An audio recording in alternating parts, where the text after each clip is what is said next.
wanted to make this video for a while now, just to show how I do my editing on Rylo, tips that I've found to speed things up and make it a little bit easier, also how to get better video quality when it's uploaded to YouTube. The first thing I do is import my videos in the order they were filmed. I find it's much easier to work sequentially, starting at the first video I recorded, moving my way up. That way I always know where I am when I'm editing. Once they're imported, I go back to the first video. When we're talking about mountain bike videos, I just set the camera angle and export to the Photos app. It's as simple as that. The editing in Rylo is fine, but really you can just do it on your Mac. After that, I move on to the next video and do the same thing. Once I've gone through all my videos in order, I go to the Photos app, scroll to the first video I created, and airdrop that video to my Mac. Once it's finished transferring, I change the name to 01, then airdrop the second video, rename it to 02. You get how the rest goes. After I've exported my videos in sequence, you'll see it's very clean and easy to put together your video. Everything's in the order you shot it in, so you kind of have a memory anyway of how it's supposed to go. Then I import the videos by dragging and dropping. You may find it easier to just import them all at once, but I usually just do them one at a time. I usually put together a rough cut first, get everything mostly in place and cut out all of the unnecessary footage. Once that's finished, I'll start with cleaning up the audio. The footage I capture with Rylo tends to be very loud. You can see where the audio peaks and can distort or just sound terrible. I press Command A to select all of my clips, click the speaker icon, and then drag the volume slider back to around -5 or -6 decibels. This will vary for most of you. Before I modify the adventure case, I would have to bring the audio back to about -12 due to the wind noise. After that, I work on color correction, exposure, and saturation.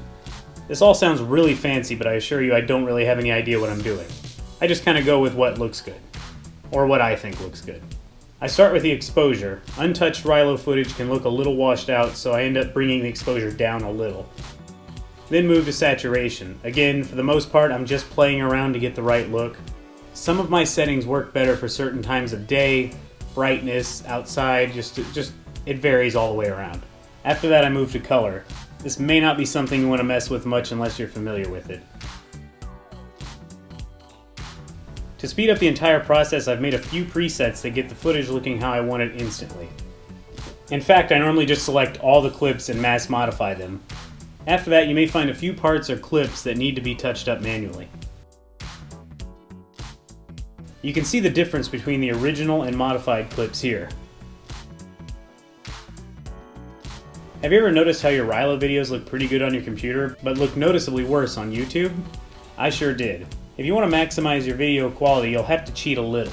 I do this step right before I'm ready to export my finalized video. This is after all edits have been done. This will require some processing power and patience.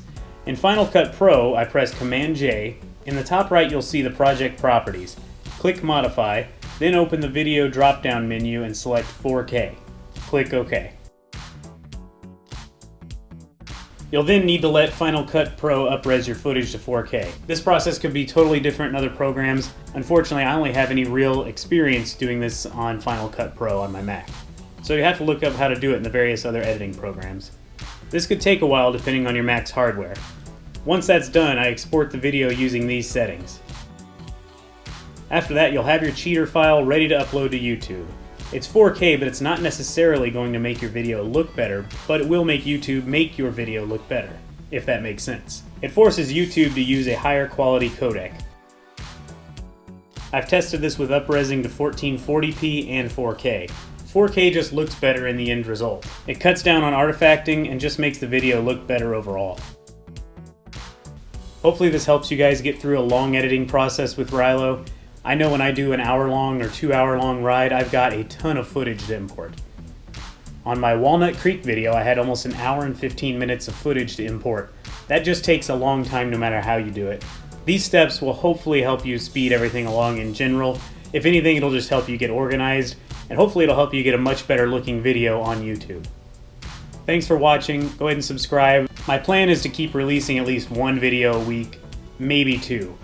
Right now I'm trying to release around Wednesdays. Usually that's going to be a mountain biking video, something like that. Saturday will probably be a tips video, maybe some jet skiing.